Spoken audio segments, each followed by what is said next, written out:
a notre local de vinification avec les cuves inox en grande partie, avec une pompe, un filtre à plaques.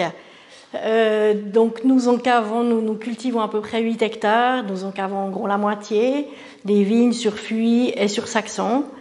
On a une trentaine de vins différents et là on va bientôt mettre en bouteille.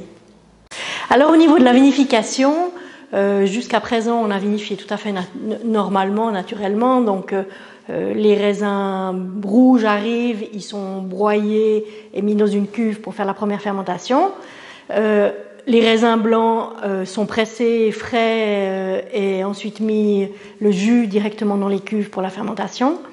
Aujourd'hui, on revisite pas mal notre manière de travailler parce qu'on est en bio-reconversion et on essaye de plus en plus de travailler avec des levures indigènes. Donc en faisant des pieds de cuve, en suivant les vinifications différemment. Et on s'essaye aussi à faire un vin nature, donc sans soufre et sans intrant, sans aucun intrant. Ni soufre, ni levure, ni rien du tout. Et c'est extrêmement intéressant de travailler ces vins de manière différente. Excellent. Ça implique aussi une modification de vos infrastructures ou de vos... Non, pas tellement. Non, c'est plutôt l'approche. Qui est différente. Alors c'est vrai que ce vin nature, là on a fait 2 millésimes avec le Gamaret parce que c'est un cépage qui s'y prête bien, parce qu'il y a une assez grande masse tannique, et on l'a mis en barrique pour quelques mois pour qu'il s'habitue à l'oxygénation lente. On a des cuvées, on fait des cuvées spéciales, des cuvées de l'artiste, où on s'éclate à faire un vin différent. Et on le fait déguster à un artiste qui nous fait un tableau par rapport à ce qu'il a ressenti. Et avec ce tableau, on en fait l'étiquette. Donc voilà, on multiplie un peu les cuvées pour se faire plaisir. Chaque fois un vin différent, chaque fois un artiste différent.